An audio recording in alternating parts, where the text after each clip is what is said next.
Vamos dar continuidade, irmãos, ao estudo do quinto mandamento. Essa é a quinta parte.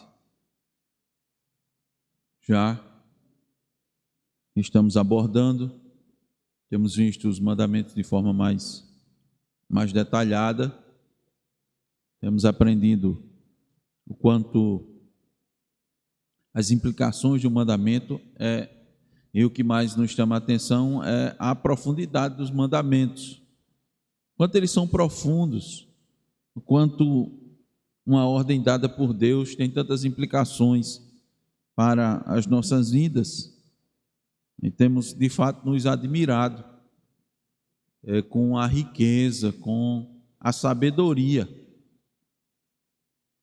e também vemos o quanto perdemos, nós perdemos em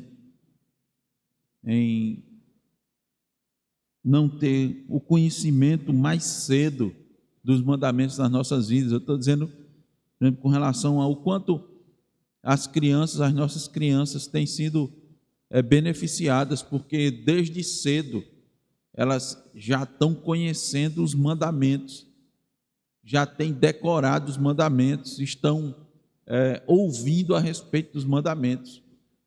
Então, quanto mais cedo ouvir da lei de Deus, mais sábia a criança vai ser, menos certamente ela vai atender o coração, porque ela vai compreender melhor as inclinações do seu coração, ela vai ser confrontada com as inclinações do seu coração, coisa que antes ela certamente não estava sendo, o mandamento não estava lhe fazendo sentido. Então, à medida que ele é ensinado, é estudado, é dito, é mostrado, então aquilo vai trazendo um impacto para ela, para a sua vida, tem mais consciência da lei de Deus, tem mais conhecimento da vontade de Deus e começa a se conhecer mais ainda. Olha, isso aqui sou eu não sabia. Daí que o apóstolo Paulo fala com relação à lei de Deus. Olha, antes, não tendo lei, assim o pecado, ele ficava à vontade, digamos assim. É uma adaptação, lógico, que nós estamos fazendo. Mas quanto mais conhecemos a Deus, quanto mais conhecemos a sua lei, mais forte significa para nós os mandamentos, não é verdade? Diga, quando a gente estudou o terceiro mandamento, você não tinha noção que determinadas frases, determinada coisa que você falava, estava quebrando a lei de Deus, e você nem percebia isso. Eu costumo usar o exemplo de um comediante que é muito conhecido no Brasil, ele hoje já faleceu, e ele tinha um quadro, digamos assim, num dos programas humorísticos na rede de TV aberta brasileira, e ele usava o nome Jesus com uma entonação, com uma palavra que fazia todo mundo rir, e a gente assistia e até ria, e muitos cristãos repetiam isso, e não tinham assim a noção daquele que estava quebrando o terceiro mandamento. Hoje em dia, as pessoas ainda utilizam muito, já utilizaram mais, mas não utilizam muito aquela expressão, só Jesus na causa, só Jesus na causa. Um cristão que estudou sobre o terceiro mandamento, ele não vai ficar com essas expressões na boca, ele vai dizer, isso aqui está errado. Está usando o nome de Jesus para qualquer coisa, bota o nome de Jesus.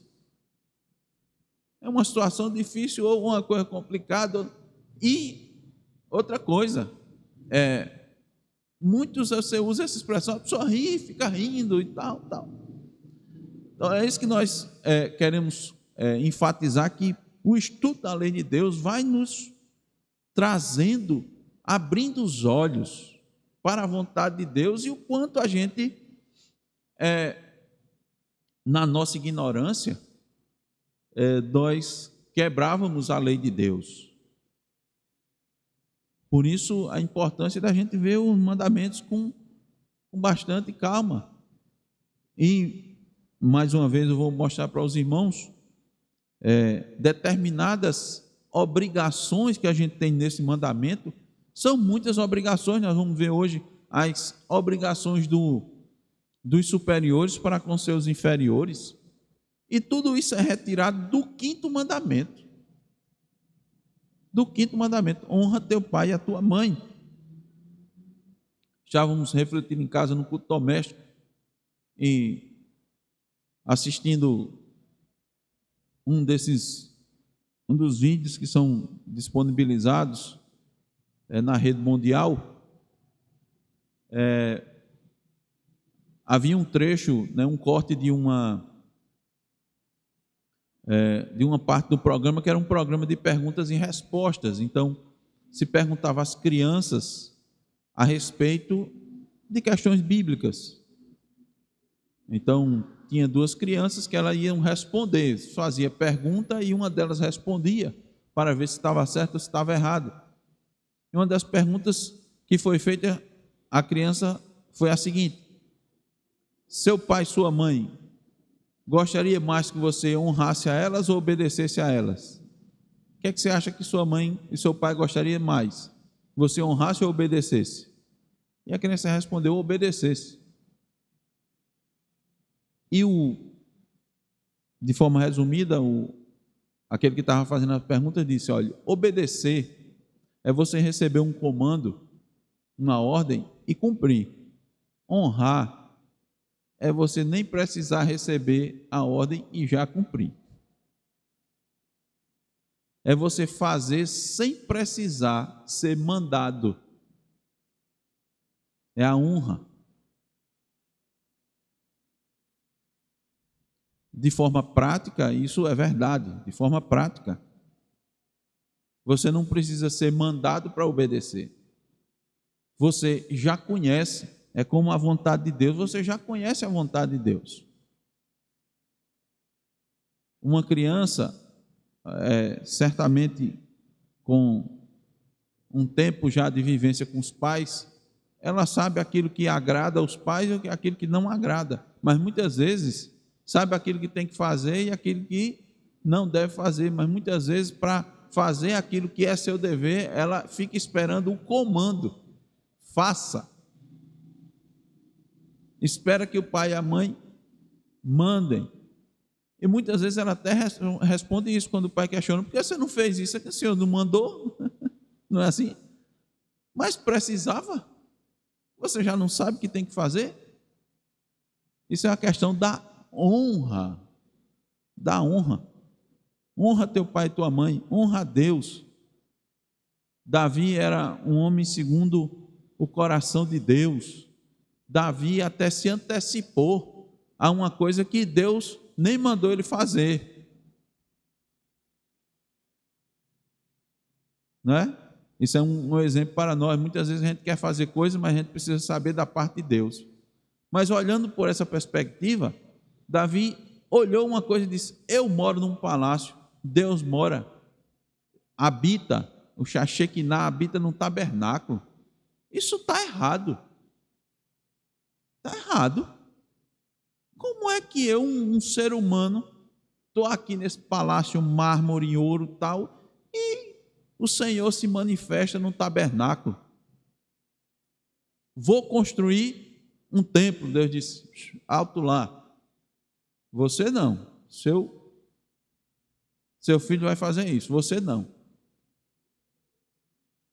Mas veja o desejo de Davi. Se olhar sob essa perspectiva, não é ruim. Aí ele disse: eu não vou participar, Davi disse: eu não vou participar da construção, eu me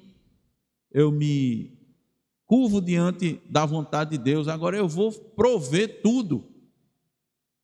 E Davi, irmãos, providenciou. Davi deu ofertas enormes para a construção do templo. Ajudou Salomão, que era seu filho mais novo, o seu filho que ia realizar a obra, que era mais novo, que não era experiente como ele, para que realizasse a obra, para que fizesse aquilo que Deus mandou, orientou, tomou todas as providências. A honra. Nós começamos a enxergar isso, a ver a profundidade dos mandamentos, a ver a vontade de Deus expressa nos mandamentos. Daí a grande importância de se estudar os mandamentos, ver o alcance que é enorme desses mandamentos, não é? Eu pergunto aos irmãos, gostaria da resposta dos irmãos: qual é o alcance desse mandamento que nós temos estudado aqui? O alcance do 5º mandamento: honra teu pai e tua mãe. Qual é o alcance dele? Ele alcança quem? Ele alcança todo mundo. Por isso que a gente diz que o alcance dele é um alcance geral. Por quê? Quem sabe responder? Sabe responder, Rutinha? Porque o alcance do 5º mandamento é um alcance geral? Certo, mas esse todo mundo aí tem algumas categorias que está implícita no alcance geral. Eu falei assim, olha, esse mandamento ele tem implicação em 3 categorias de pessoas. Quais são, Abraão? Sim, todos estão debaixo da autoridade, é verdade. Mas essa é uma das categorias.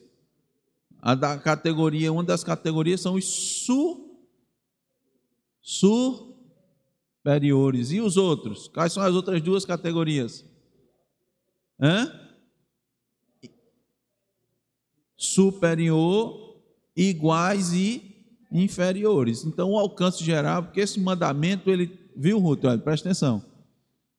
Disse do alcance geral porque esse mandamento, ele tem implicações para quem é superior, tem ordens para quem é superior, tem ordens para quem é igual e tem ordens para quem é inferior. Mas se a gente olhar, né, Clesley, olhar só o mandamento, só a escrita do mandamento, só fala dos superiores. Honra teu pai e tua mãe, né? Só olha, aqui é a obrigação para se honrar pai e mãe. Na verdade, a gente fala superior porque a gente já está tendo esse entendimento. Alguns nem têm o entendimento que isso é superior, só entendem que é pai e mãe. E a gente vê na Escritura que isso é bem mais amplo. Como a gente enxerga essa amplitude? A gente enxerga essa amplitude do mandamento, irmãos, pelas outras versículos, pelas outras passagens bíblicas, que quando se observa, diz, epa, isso aqui é um mandamento, isso aqui está relacionado ao mandamento, isso aqui está relacionado ao mandamento. Nós mostramos isso para os irmãos, usamos 3 versículos no domingo anterior, usamos Efésios 5, 21, 1 de Pedro 2, 17 e Romanos 12, 10, mostrando que cada uma dessas categorias, superiores, iguais e inferiores, tem deveres de uns para com os outros. E isso está relacionado ao 5º mandamento, porque se eu honro meu pai e minha mãe, significa dizer que eu sou inferior e meu pai e minha mãe é superior. Então eu já tenho aí as 2 claras, eu já tenho as 2 categorias. Mas eu só não me relaciono com quem é meu inferior e quem é meu superior. Eu tenho também meu igual. Dentro de uma casa, os irmãos estão dentro da mesma categoria. Irmãos são iguais. Por outro lado, irmãos mais velhos já se posicionam em outra situação. Por ele ser mais velho, ele acaba se tornando superior ao mais novo.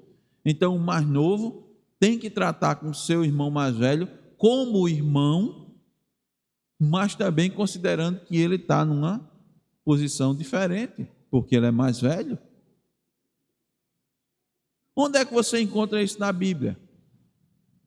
Ora, nós temos que, a Bíblia diz, honre as cães, não diz assim? Honrem as cães, honrem os mais velhos. As cães são as pessoas que têm cabelos brancos, honrem os mais velhos. Aí só vai honrar se a pessoa tiver com cabelo branco, se tiver com cabelo preto e for mais velho, não vai honrar. Não, é o princípio. Nós vemos que na Escritura nós temos princípios que devem ser observados. Nós vimos em Efésios 5:21, sujeitai-vos uns aos outros no temor de Cristo. E a gente, mais uma vez, viu aqui em Romanos 15, graças a Deus, pela leitura continuada, que Paulo insiste nessa demanda. Assim como eu disse para os irmãos anteriormente, olha, a gente podia ficar só e podia estudar esse mandamento à luz de Romanos 12, à luz de Romanos 13, à luz de Romanos 14, à luz de Romanos 15. Tudo isso tem relação, irmãos, com o quinto mandamento. É relação direta. Por isso que a lei de Deus é perfeita. O mandamento, ele é amplo, esse mandamento é muito amplo, ele tem um alcance geral. E o que é mais importante é que o mandamento mostra claramente que nós não podemos viver centrados em nós mesmos. Nós não podemos viver centrados em nós mesmos. Na verdade, o que a Escritura faz é exatamente isso.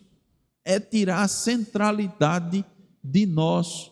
Por quê? Porque nós já nascemos olhando para o nosso umbigo. A própria psicologia identifica isso. Existe uma fase da criança que a psicologia chama de egocêntrica. Eles identificam, tem coisa que o pessoal acerta. E acerta em cheio. Por quê? Vou dar um exemplo bem claro, bem básico. Os pais ficam assim, pensando na criança, é assim que a psicologia identifica, ela diz assim, quando uma criança está brincando, ela diz assim, pai, mãe, me dê o meu brinquedo. Ora, normalmente a criança não tem só um brinquedo, mas ela diz, me dê o meu brinquedo, e ela quer que você encontre o brinquedo dela, mas é o brinquedo que ela está imaginando, ela ainda não, mas eu quero o meu brinquedo. Mas que brinquedo, meu filho, você quer? Por quê? Essa é a questão de que ela quer que você entenda a necessidade dela. É uma fase de eu quero as coisas. Daí, inclusive, muito importante os pais ficarem trabalhando essa questão da criança para tirar isso dela. Senão ela fica um reizinho, ela fica mandando dentro de casa. Ela manda dentro de casa. É a tendência.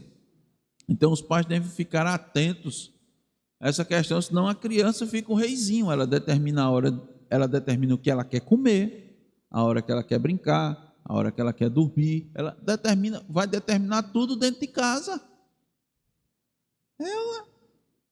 É o egocentrismo. Ela vai fazer isso, ela vai controlar, ela vai manipular os pais. O mandamento tira a centralidade do homem, a centralidade da pessoa. O mundo hoje em dia manda botar a coisa o homem é o centro. Você deve procurar aquilo que é bom para você mesmo, que satisfaz, que lhe faz feliz. Não é assim? Você merece. É assim, é essa linguagem que os merchandising ficam seduzindo as pessoas, seduzindo os crentes engolindo essa mensagem, porque é você, para você se sentir melhor, para você se sentir bem, para você se sentir mais bonita, para o homem se sentir mais atraente. O mandamento diz: sujeitai-vos uns aos outros no temor. Tirou de você. Tirou de você. Tratai todos com honra. Amai os irmãos, temei a Deus, honrar o rei.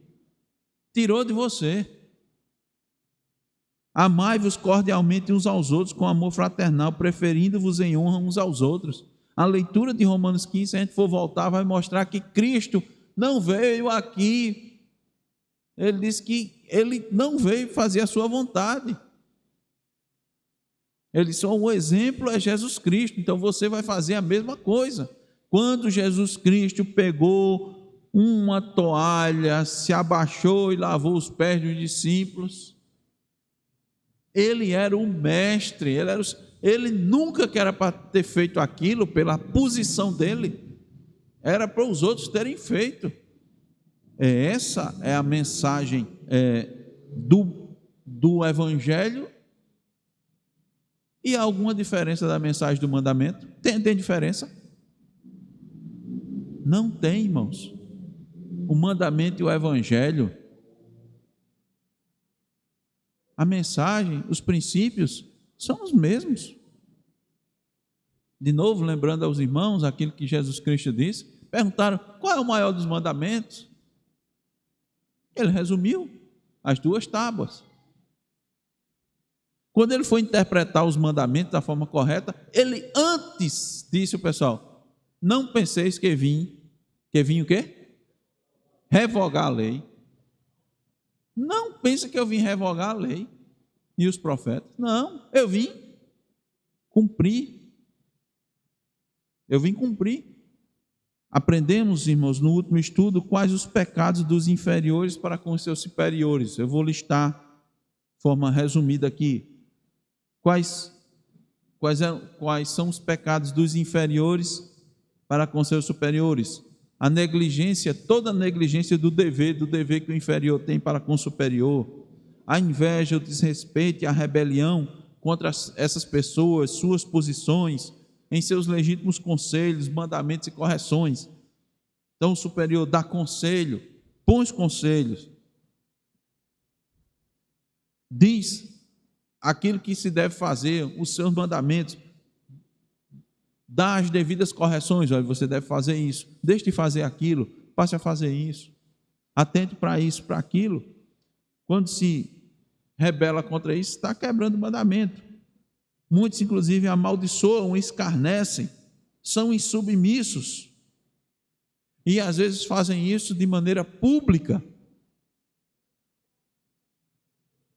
e se tornam desonra para os seus superiores. Tudo isso é a quebra do mandamento. Dando continuidade, irmãos, veremos o que é exigido dos superiores para com os inferiores. Preste bem atenção. Veja como é o alcance geral. Nós vimos os deveres dos inferiores para com os superiores, nós vimos os pecados dos inferiores para com os superiores, agora nós vamos ver o que é exigido dos superiores para com os seus inferiores. Eu vou ler para os irmãos, a lista não é pequena. Exige-se dos superiores, conforme o poder que recebem de Deus e a relação em que se acham colocados, que amem os seus inferiores. A gente já está aprendendo o que é amar, né?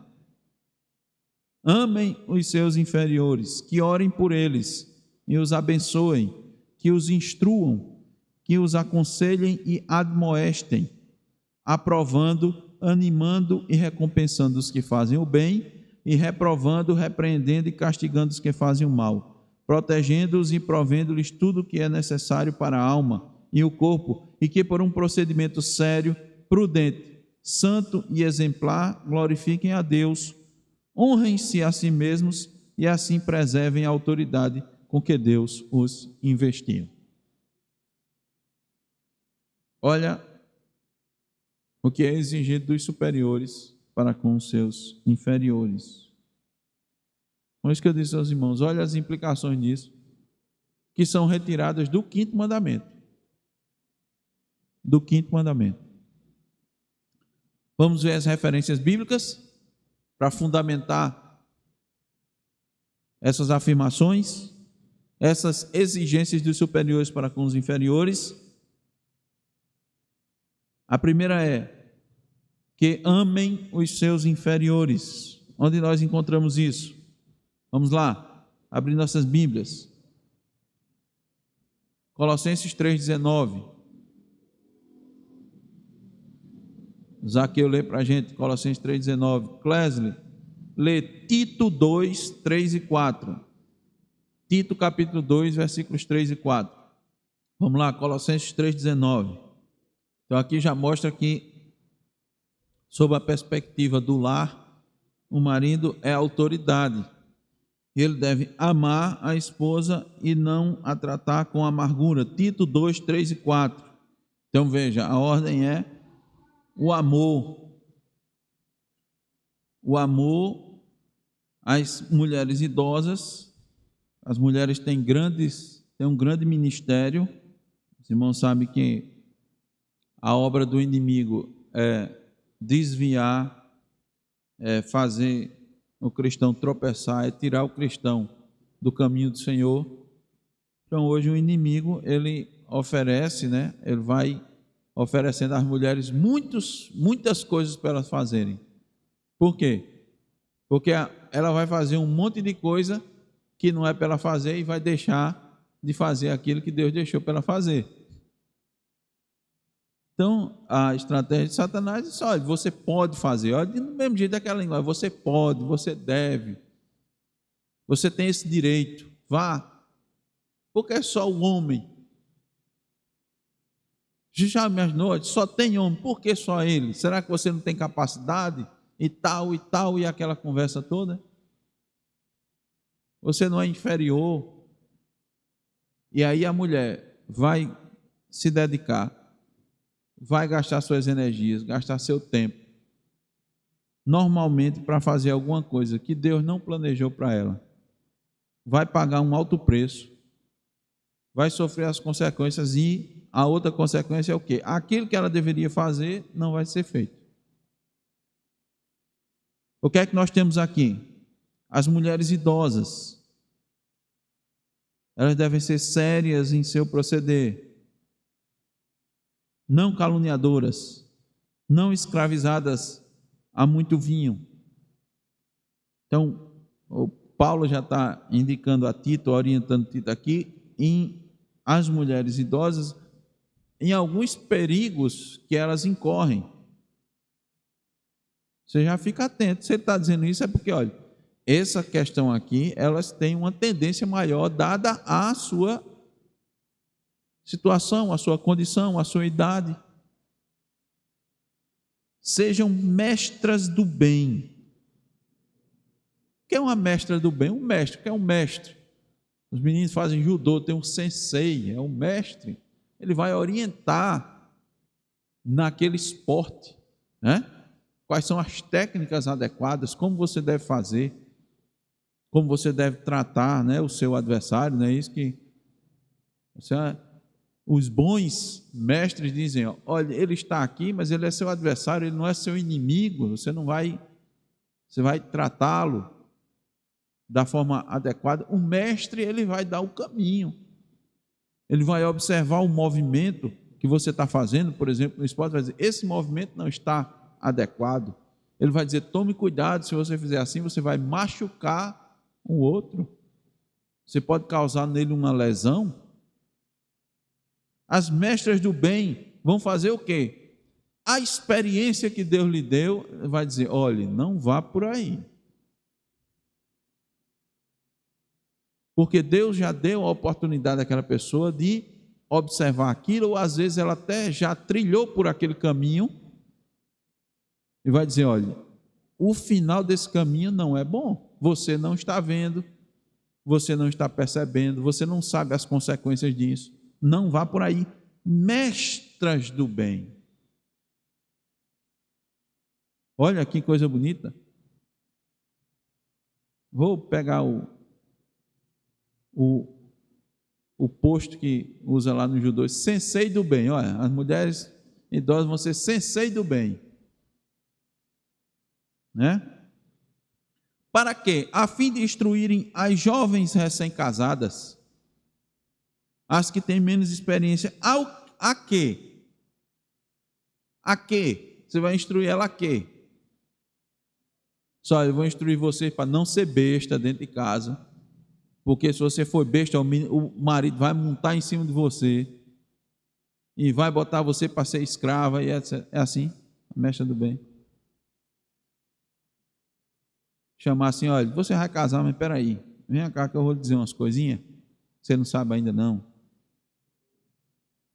Cuidado, viu?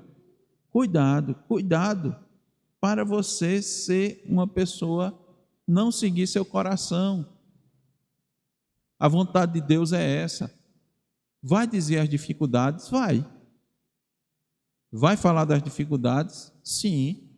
Vai falar de determinadas tendências de maridos ruins ou que podem seguir determinado caminho? Sim. Mas vai mostrar para elas, olha, se isto acontecer, você faça assim, ó, é da vontade de Deus. Aí o que é que ela vai fazer? Abre a escritura, não é mestre? Não, mestre. O mestre sabe como agir, né? Mas como agir o quê? Só olha, faça assim, porque na minha experiência de vida, não faça assim, porque a escritura diz assim. A escritura manda fazer assim, mestre. Mestre é aquele que ensina. Ensina com base em quê?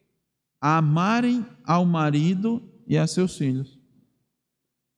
É isso que ela vai ensinar. Ensinar a amar. Amor não é aquele sentimento assim que você recebe, um negócio místico, que você olhou para o outro assim, foi amor à primeira vista. Isso é fábula, mito. Você olha à primeira vista que você se admira, é o que os seus olhos estão mostrando. O que é que você enxerga a primeira vez? Só olhando. Você só enxerga o externo, né? Olhando, você só enxerga o externo. Aí a gente sempre costuma dizer, o jovem cristão, quando vai casar, ele não faz como o ímpio abre os olhos para ver se está tudo certo, se está tudo do seu gosto. O jovem cristão fecha os olhos e vai orar. Senhor, essa que eu estou me agradando. Não vou dizer que você não vai se agradar, irmãos, de alguma coisa. Estou falando assim, Senhor, essa que eu estou me agradando,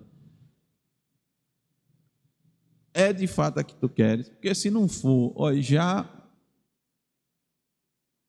me tire de lado aqui, porque eu não quero não quero entrar não quero ir pelos olhos, não quero ir pelos olhos, pelo que se vê, como claramente Deus ensinou a Samuel quando ele foi escolher, foi para a casa de Jessé, ungir o futuro rei de Israel. O que é que Deus disse a Samuel? O homem vê o exterior, mas Deus vê o coração. O escolhido estava lá, cuidando das ovelhas. Estava dando uma pisa no leão e uma cacetada no urso, mas não estava em casa. Qual é o dever dos superiores para com os inferiores? Amar. Maridos, amai vossa esposa. Mulheres idosas, ensinem, instruam as jovens casadas a amarem ao marido e a seus filhos. Amar o seu superior e amar o seu inferior. Amar seus filhos. Qual é a outra responsabilidade? Qual é o que é exigido dos superiores? Além de amar os inferiores, orar por eles. Orar por eles. Orar quando for conveniente e quando não for conveniente. Eu vou ler para os irmãos 1 Samuel 12, 23. Orar quando nem sempre é conveniente. Diz assim, 1 Samuel 12, 23. Quanto a mim, longe de mim que eu peque contra o Senhor, deixando de orar por vós. Antes vos ensinarei o caminho bom e direito. Quando Samuel disse isso, era que o povo estava indo pelo caminho ruim. Tinha feito escolhas ruins.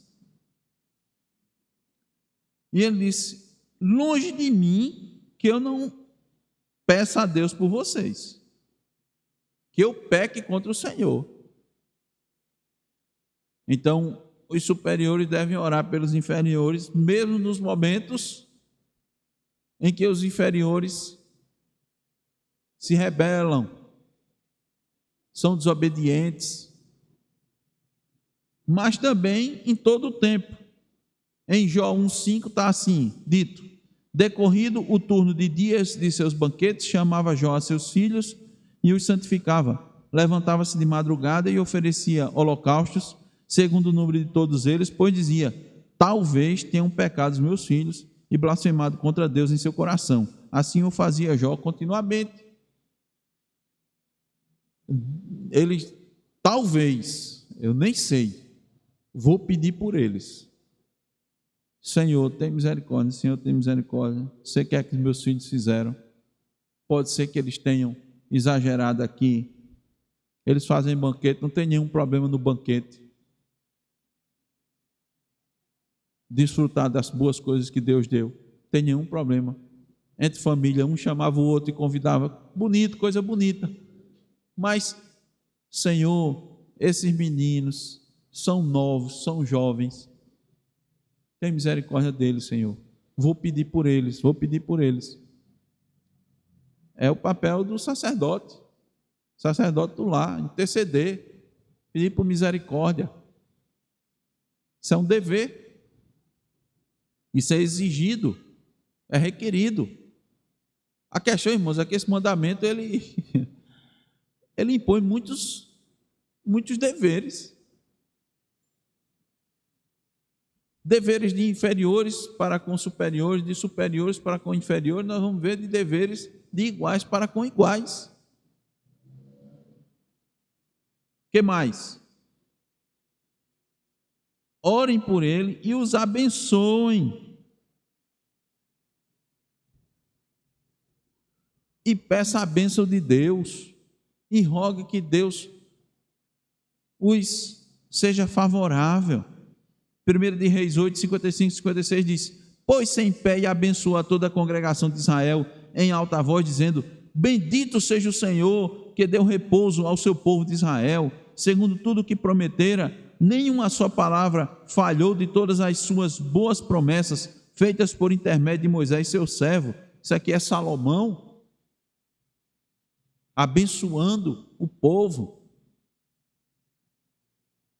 Salomão não estava aquém da condição do povo, mas pediu a bênção de Deus sobre o povo. Isso é exigido dos superiores para com os inferiores, que os instrua.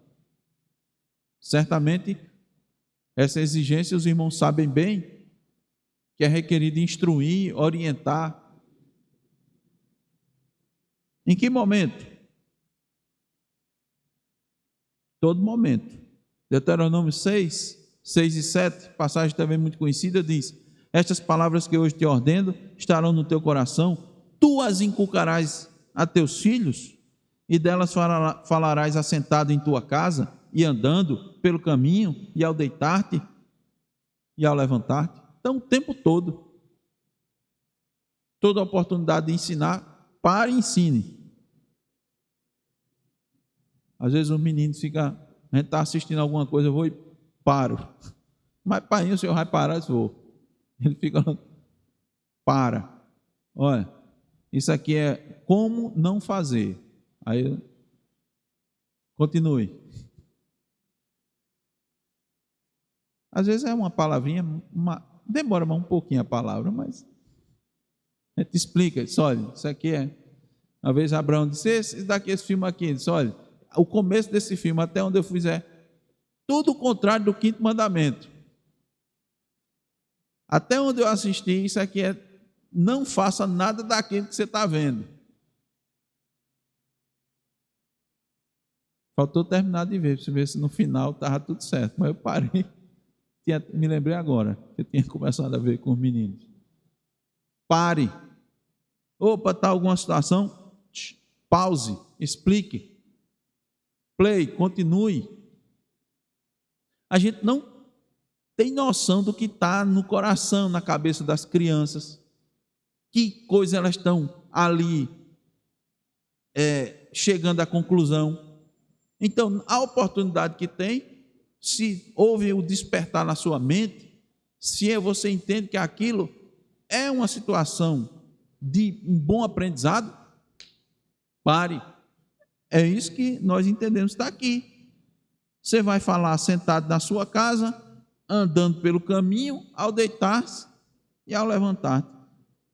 Faltou algum período? Não, só a do sono. Está todo mundo dormindo. O resto, quando estiver acordado, você deve aproveitar as oportunidades. Porque isso é o quê? Isso é exigido.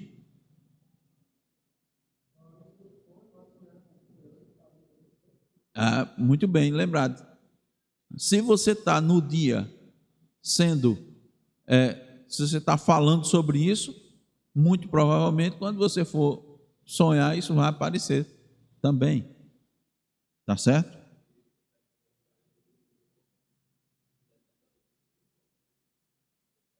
Olha, até isso, né? Então, irmãos, os superiores, em especial os pais, devem inculcar conhecimento, admoestar quanto a problemas, admoestar, diz: olha, meu filho, isso aqui pode causar problema. Meu filho, tome cuidado, isso pode lhe trazer problemas no futuro. Devem exortar, os superiores devem exortar os inferiores a lutar contra o mal. A gente está falando, enfatizando mais os pais sobre os filhos, mas todo superior, com relação inferior, a posição que Deus lhe colocou deve ser: olha, lute contra o mal. Só olha a inclinação aqui, só olha, lute contra o mal. De que maneira?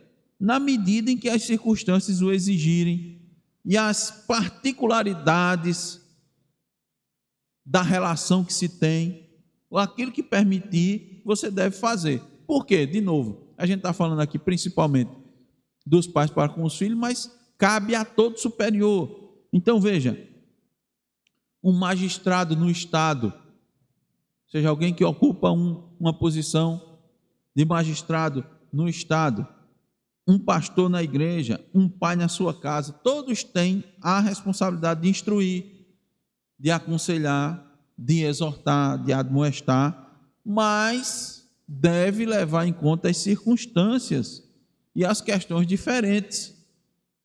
Então é preciso ter prudência e entender o momento, a situação e a relação que se tem com os inferiores. Você se ocupa um cargo de superior no seu trabalho, você não vai admoestar alguém que lhe está subordinado do mesmo jeito que você admoesta seu filho em casa.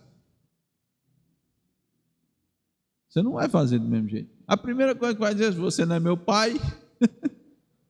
E no sentido está certo, porque você tem que entender as circunstâncias. Você tem que compreender a posição que Deus lhe colocou. Você deve fazê-lo, mas respeitando o ambiente, respeitando a posição. Então, são questões diferentes. Você não vai admoestar do mesmo jeito: mas é superior, outro é inferior, e aí? Não, é bem diferente. Você está falando com um filho, a maneira, as palavras, a forma como você direciona, quando você está falando com uma pessoa inferior. Inclusive, o próprio Paulo orienta desse jeito: diz, olha, quando você, Timóteo, quando você for falar para exortar os mais idosos, faça como a pais, né? Como estivesse falando aos pais. As moças como a irmãs. Ele está orientando, está dando uma instrução. Você sendo um superior, você não vai falar com alguém que está inferior. Às vezes, muitas vezes, tem muitos chefes que são mais novos do que os subordinados. Você vai falar com a pessoa mais velha. E o que é fantástico, irmãos, é que o 5º mandamento ensina isso. Você é autoridade sobre aquela pessoa, mas você considerar, ela é uma pessoa mais velha. Você é uma pessoa casada, já tem 3 filhos, às vezes tem até neto. E às vezes o superior não tem nem filho ainda. Não acontece? Acontece isso. E aí, como é que você vai exortar uma pessoa dessa? Cuidado. Você vai falar com o mais novo, aí você já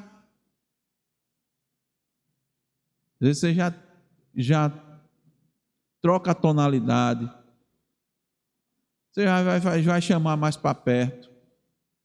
Às vezes até um mais novo, você exortar ele como se fosse uma pessoa mais velha, ele vai até estranhar, né? Vem cá, rapaz, olha, quando eu era da sua idade, né? Você se aproxima da pessoa. Vem cá, olha, isso aqui não vai dar certo, não. Você é novo, tal e tal, mas esse caminho aqui não vai ser bom. E etc. Então, a repreensão, a exortação, a admoestação, tem que levar em conta a condição, a situação. O que é importante? O que nós lemos aqui no versículo diz: tratai todos com honra. Por quê? Porque quando você trata com honra, com respeito, você está honrando primeiramente a Deus. E certamente, quando você errar, como é que você gostaria de ser exortado? Porque você vai errar. Você erra, você vai faltar. Você vai cometer algum erro, algum deslize. Como você quer ser tratado? Por isso, nós falamos para os irmãos, no início do estudo do 5º mandamento, a lei áurea. Quem lembra da passagem da lei áurea? A referência bíblica qual é?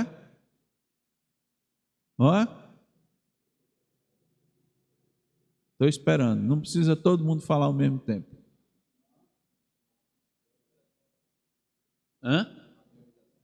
Não. É Mateus.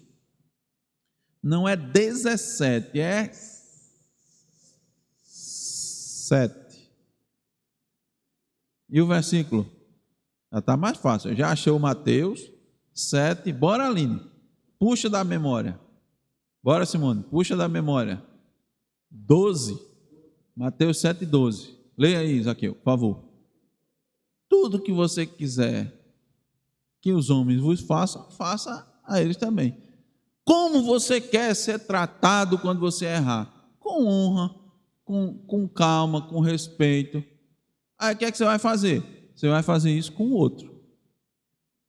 Mas, pastor, é porque o senhor não conhece fulaninho. O senhor só está dizendo, porque se o senhor conhecesse fulaninho, o senhor não dizia isso.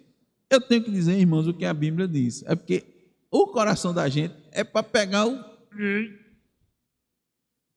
E o fulaninho... Mas até o aperto, você tem que dar um aperto com honra, com amor, não querendo. Como é que você faz isso? É quando você, de fato, e no coração, você exorta desejando o bem.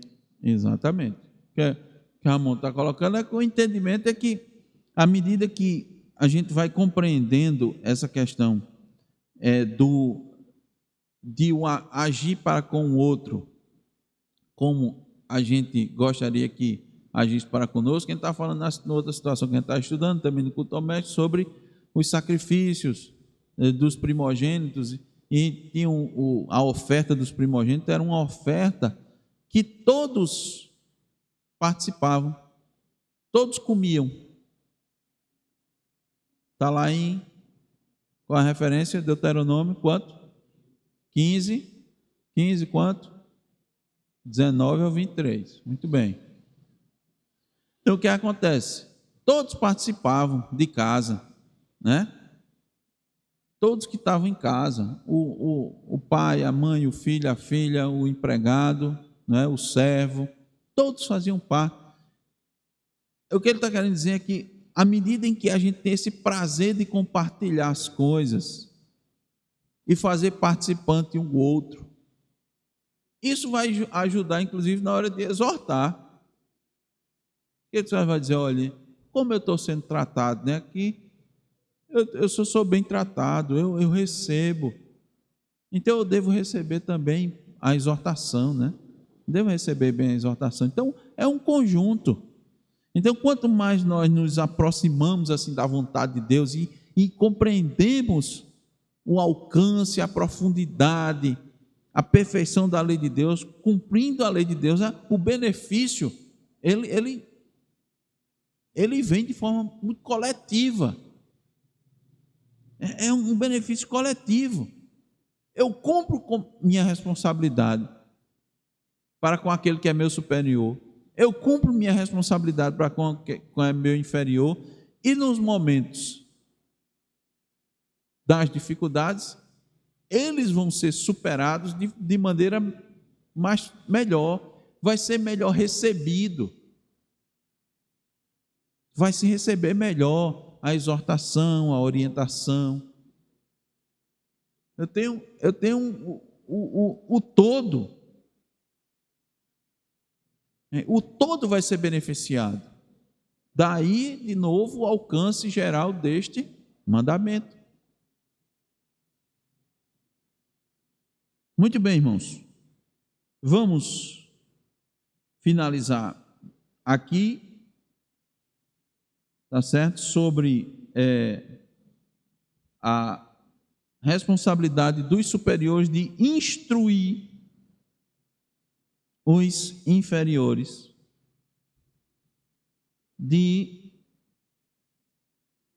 depois vamos ver de forma mais delicada o aconselhamento, a admoestação, a aprovação e todas as demais responsabilidades, tá? Nós concluímos dizendo aos irmãos que, destacando, na verdade, essa responsabilidade mútua, que o cuidado está presente no quinto mandamento. E o seu fomento é essencial, é fomentar, né? Estimular, é promover, é essencial para que tenhamos relações saudáveis e duradouras, para que possamos, como diz, superar melhor as adversidades. Porque a prova vai vir, a dificuldade vai vir, ela vai bater na nossa porta e normalmente bate sem avisar. Ela chega de repente. Normalmente é surpresa, né? Uma vez, vou finalizar aqui com o exemplo da irmã Anita, estando em casa, né? Pode dar exemplo, né? Tem um irmão, os irmãos são iguais os dedos das mãos, né? Não tem nenhum igual, né? Então, tem um irmão que evidentemente que é diferente do outro irmão, que é diferente da outra irmã. E uma vez, meu irmão saiu da Paraíba e de repente bateu na porta de mamãe lá no Rio de Janeiro. O coração quase salta pela boca. Se fosse eu disse, mamãe, a senhora vai estar aí? Olha, eu estou pensando em viajar, viu? Olha, esse daqui para cá. Meu irmão comprou a passagem, saiu caladinho, combinou não sei com quem. Não sei se foi com Silas. Bateu de surpresa. Aí a mãe não sabia se ria ou se chorava. Ou não sei se fez as duas coisas ao mesmo tempo. contente com que o menino chegou. Então, muitas vezes a adversidade faz do mesmo jeito que meu irmão fez com minha mãe. Bate na porta. E aí como é que a gente vai enfrentar, né, a situação? Você vai enfrentar bem, ou vai passar por ela de forma melhor, quanto mais a gente tiver conhecendo a palavra de Deus, conhecendo a lei de Deus, principalmente nas nossas relações. Agora, isso requer o quê? Energia, esforço, dedicação, renúncia. Esse mandamento nos ensina, irmãos, que não podemos pensar apenas em nós mesmos, ou prioritariamente nas nossas demandas, na demanda da nossa família. Nós precisamos pensar coletivamente, por causa das nossas obrigações de uns para com os outros. E, só reforçando, diz para os irmãos, Deus ama esse esforço. Deus ama ver esse desprendimento, essa doação, que é um doar, né? Quando eu deixo de olhar para o meu umbigo mais e olho para a necessidade do outro, eu estou me doando. Deus ama ver isso, irmãos. Ver que seus filhos estão amando mais a sua lei, estão desprendendo do seu eu e estão seguindo simplesmente o exemplo de Cristo. Não foi isso que Cristo fez? Cristo deixou a sua glória, deixou o seu conforto, que ele tinha todo o direito. Nós lemos aqui na devocional, para pisar no pó pecaminoso, pisar nessa terra pecaminosa. Irmãos, é uma disposição indescritível essa que Cristo fez. E nós amamos mais ainda a lei de Deus, porque estudando essa lei de Deus a gente compreende mais ainda o que Cristo fez. E como a nossa retribuição é imperfeita, que é o título aqui da reflexão. Como a nossa retribuição é imperfeita pelo que Cristo fez por nós. Que Deus nos abençoe, irmãos, no entendimento da sua lei. Amém.